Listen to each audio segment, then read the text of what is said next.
कभी auto driver, तो कभी जूतों की दुकान का मालिक, तो कभी घूम घूम कर लोगों को उसके घर तक पहुंचाने का काम।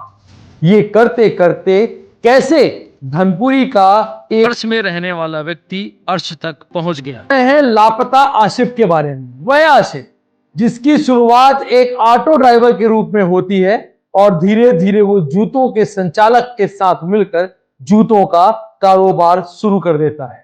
ये वही आसिफ है जो उड़ीसा और उत्तर प्रदेश से गाड़ियों को लाकर मध्य प्रदेश के कई जिलों में बेचता था।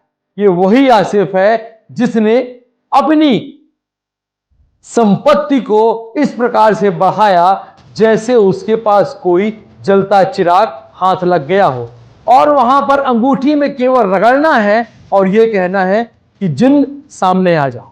ऐसा कौन सा जिन्न है, ऐसी कौन सी शक्ति है या ऐसा कौन सा बाबा मिल गया कि जिसने उसे अर्श में रहने वाला व्यक्ति अर्श तक पहुंच गया। इतना ही नहीं, आपसे हम ये भी बात करेंगे कि मध्य प्रदेश के धनपुरी में और बुढ़ार में ऐसे कौन से शख्स हैं जिनकी संपत्ति सन 2001 में केवल 3,75,000 रुपए की थी और 2016 में जिसकी संपत्ति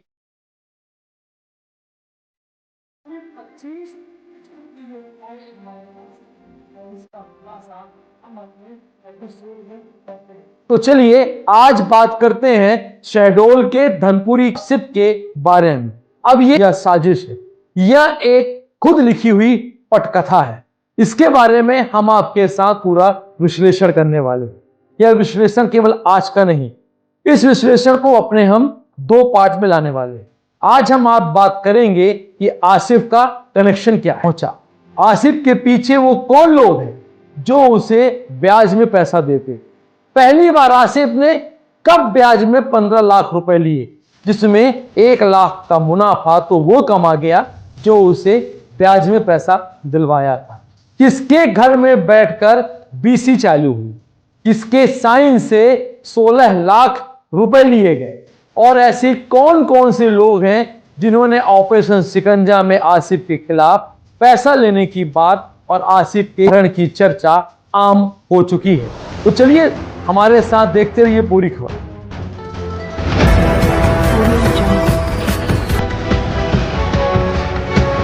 आप देख रहे हैं HBN न्यूज, आपको रखें हर पल सच से। अब नमस्कार, जय हिंद, वंदे मातरम। आप देख रहे हैं हमारा चैनल HBN न्यूज। मैं हूं HBN से डॉक्टर पंकज शर्मा। आइए बात करते हैं मध्य प्रदेश के शहडोल जिले की। मध्य प्रदेश के शहडोल जिले में हाल ही में हुए हत्याकांड को लेकर एक बड़ा खुलासा हुआ।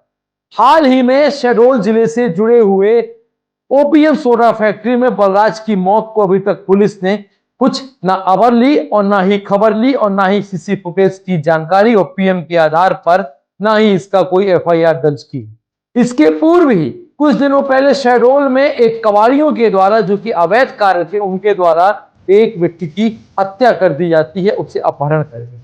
अब बात आई है धनपुरी के आसिफ, जो कि अर्श से लेके फर्श तक का सफर तय करता है। उसका अपहरण हुआ या उसने अपनी किडनैपिंग की साजिश को खुद रचा। आइए इसके बारे में हम आपसे डिटेल में बात करेंगे।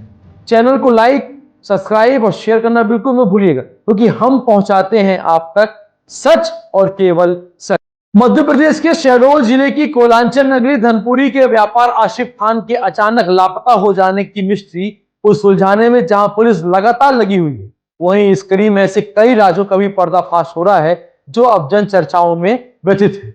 बीते दिनों धनपुरी के करीना कार श्रृंगार नामक दुकान के संचालक आसिफ खान का वाहन जब कलेक्ट्रेट परिसर में लावारिस हालत में खड़ा मिला और आसिफ वहां घर नहीं लौटा और उनकी जब कोई खबर नहीं लगी और फोन पर भी संपर्क नहीं हुआ, तो इस बात की जानकारी घर वालों को हुई कि आसिफ लापता है। कुछ समय तक घर वालों ने इंतजार किया और फिर पुलिस में गुमशुदगी की सूचना दर्ज कराई। यहीं से चालू होता है पूरा खेल। जब आसिफ का मोबाइल उसकी कार शहडोल के कलेक्ट्रेट में मिली, तो घर वालों को सूचना कैसे मिली। यहां से आसिफ के लापता और आसिफ के अपहरण की कहानी शुरू होती है। मोबाइल न होने के बाद ये कैसे जानकारी लग गई कि आसिफ का अपहरण हो गया है या आसिफ लापता है, या ये साजिश एक कूटनीति के तहत 30 करोड़ रुपए के मामले को लगभग 2 करोड़ में सिमटने की साजिश है। देखते रहिए हमारे साथ पूरी खबर। आपको हम two point the point, line by line, वक्त बाय वक्त पूरी खबर आपके साथ साझा करने वाले हैं। आशिफ के लापता होने की खबर जैसे ही कोयलांचल क्षेत्र में फैली तो अलग अलग जुबानों से ऐसी बात सामने आने लगी कि अब पुलिस के पड़ताल की कड़ी भी यह बन सकती है। जानकारी के मुताबिक धनपुरी थाना प्रभारी ने मामले को गंभीरता से लेते हुए आशिफ की जानकारी जुटाने में लगी हुई है। पुलिस आशिफ की कार को जहां शहडोल से धनपुरी ले आई और वहीं उस कार की तलाशी में पुलिस को आशिफ के कई दस्तावेज जैसे पैन कार्ड, आधार कार्ड और कुछ चेक व फोन भी बरामद हुआ था। ऐसा माना जा रहा है कि पुलिस को आशिफ की कार से जो मोबाइल मिला उस मोबाइल में ऐसे कई राज हो सकते हैं जो आशिफ के लापता होने की कड़ी को जोड़ने में, उसके साथ कई राजों को बेपर्दा करने में सहायक हो सकते हैं। जानकारी के मुताबिक आशिफ के नंबर का सीडीआर निकालकर जहां तमाम लोगों से पूछताछ में पुलिस जुटी हुई है, वहीं जब्त मोबाइल को पुलिस लैब भेजने की तैयारी में भी है। सूत्र बताते हैं कि आसिफ के मोबाइल में कॉल रिकॉर्डिंग, वीडियो और मैसेज की जांच कर पुलिस अपनी जांच को आगे बढ़ा सकती है। आइए जानते हैं कैसे ये मामला हुआ। आखिर क्यों आसिफ की मुलाकात बुढ़हार के एक व्यापारी से हुई और उस व्यापारी के बाद से उसने 25,000 रुपए क्यों निकाले। आसिफ जिस दिन अपने घर से दुकान के लिए निकला वह रोजाना की तरह ही पहले अपनी दुकान पहुंचा, जहां दुकान खोलकर वह फोन पर किसी से बात की और 11 बजे के आसपास वह बुढ़हार के चर्चित व्यापारी के यहां पहुंचा और जहां चंद मिनट की मुलाकात के बाद कुछ बातचीत कर वहां से निकल गया। सूत्र तो यह भी बताते हैं कि वहां पर चंद मिनटों के बावजूद आसिफ ने वहां पर लघु शंका भी की। लघु शंका का मतलब होता है पेशाब करना। मैंने आसिफ ने उस व्यापारी के घर में बाथरूम तक, ये जानकार बताते हैं। और जानकारी के मुताबिक शहडोल के ही एक चौराहे पर लगे एटीएम में उसने 25,000 रुपए निकाले और दिन भर वह कहीं और रहा। फिर वह दिन या देर शाम कलेक्ट्रेट परिसर में गाड़ी खड़ी करके कहीं रवाना हो गया। इस बात की जानकारी सामने नहीं आ सकी। वहीं आसिफ द्वारा 25,000 रुपए नगद निकाले जाने से इसके मामले और इसके लापता होने पर कई अनुमान भी लगाए जा रहे हैं। क्या है आसिफ का शू कनेक्शन, आइए इसके बारे में बात करते हैं। गौर से समझिएगा इस बात को। जहां पुलिस पता लगाने में लगी है वहीं इसके लापता होने पर ऐसे तमाम कनेक्शनों को भी इस क्षेत्र में चर्चाएं आम से लेकर खास तक की जुमा पर है, जिससे कई राज बेपर्दा हो सकते हैं। जानकार बताते हैं कि एक छोटी सी राह और छोटी सी दुकान के संचालन से अपने सफर की शुरुआत करने वाले आसिफ देखते ही देखते लाखों और करोड़ों का अंपायर खड़ा कर दिया। उसके भी कई राज हैं। इस राज्य में ऐसे कई कारोबारियों के नाम दफन है जिन पर उसके लापता होने के बाद अब पर्दा उठ सकता है। सूत्र और जानकार ये भी बताते हैं कि आसिफ के शू शॉप से शुरू हुए सफर से कार श्रृंगार तक के इस कारोबार का मुख्य केंद्र बिंदु उसी क्षेत्र का एक शू कारोबार है, जिसकी घनिष्ठता जग जाहिर है। जन चर्चाओं में यह बात सामने आ रही है कि जमीन से लेकर उनके कई कारोबार में इसका कनेक्शन जुड़ा हुआ है। और सूत्र ये भी बताते हैं कि इन कारोबारियों के साथ मिलकर आसिफ पुरानी और महंगी गाड़ियों में भी इन्वेस्टमेंट करता था और करवाता था। ऑपरेशन शिकंजा की जो शुरुआत हुई, इस शिकंजा में कई तहत की शिकायतें प्राप्त हो रही हैं। वहीं जिले के संवेदनशील पुलिस अधीक्षक ने कोयलांचल क्षेत्र में लगातार सूदखोरी जैसे तमाम शिकायतों को देखते हुए इस क्षेत्र में ऑपरेशन शिकंजा के तहत अभियान चलाते हुए कार्रवाई करने के निर्देश दे दिए। जानकारी के मुताबिक इस अभियान की शुरुआत होते ही बुढ़हार थाने में कई शिकायतें प्राप्त हुई। जानकारी के मुताबिक इन शिकायतों में कई शिकायतें लापता आशिफ से जुड़ी हुई है, जिससे लोगों ने गाड़ी के लेन देन सहित कई लापता आशिफ की मिस्ट्री को हर कड़ी से जोड़कर आरोप लगाए जा रहे हैं। आपको हम पार्ट 2 में आपको बताने वाले हैं कि कांता कौन, कैसे हुआ पानी का कारोबार, कैसे हुआ 2001 से सिर्फ 3,75,000 की संपत्ति के बंटवारे से लेकर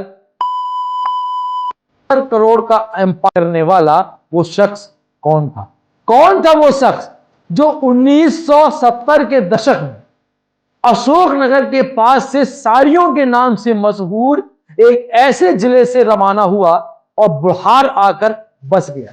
कौन है वो शख्स जिसकी कहानियों की फेहरिस्त बहुत लंबी है। हमारे पास लगभग 25 पेजों की ऐसी कहानी है उस शख्स के बारे में जो कि अर्श से लेके फर्श तक पहुंच गया। एक टूटे पुराने ट्रक से शुरुआत करता हुआ वह व्यक्ति आज लाखों करोड़ों का कारोबारी बना बैठा है। जहां देखो वहां उसकी प्रोप्राइटरशिप आपको मिलेगी, जहां देखो वहां उसके नाम का प्रकाश फैलता दिखाई देगा। सूर्य की तरह जगमगाता हुआ प्रकाश देता यह रोशनी करने वाला वह शख्स, उसके बारे में आपसे हम अगले अंक में बात करने वाले हैं। हम बात करेंगे उन बंटवारों के बारे में जो कि 2001 में बंटवारे केवल 3,75,000 से शुरू हुआ। आपके सामने हम अपने अगले अंक में जरूर रखने वाले हैं। तो यदि आपको भी हमारे आसिफ भाई को कहीं खबर मिले और आसिफ भाई की जानकारी मिले तो हमें जरूर संपर्क करें, क्योंकि उनके परिवार को आसिफ की बहुत चिंता है। आसिफ अभी लापता है और काश यदि शायद किंतु और परंतु यदि आसिफ के साथ कोई घटना घट गई या आसिफ वापस नहीं आया तो इसका जिम्मेदार कौन होगा? या उसके साथ जुड़े हुए कनेक्शन वाले सूत्रधार या प्रशासन या पुलिस? आखिर उसका कनेक्शन, उसका जिम्मेदार किसको ठहराया जाएगा? यह भी एक बड़ा सवाल है। आखिर कहां है आसिफ? कहां गया आसिफ? कहां गया लाखों करोड़ों अरबों का लेनदार, देनदार, व्यापारी आसिफ? नमस्कार, जय हिंद, वंदे मातरम।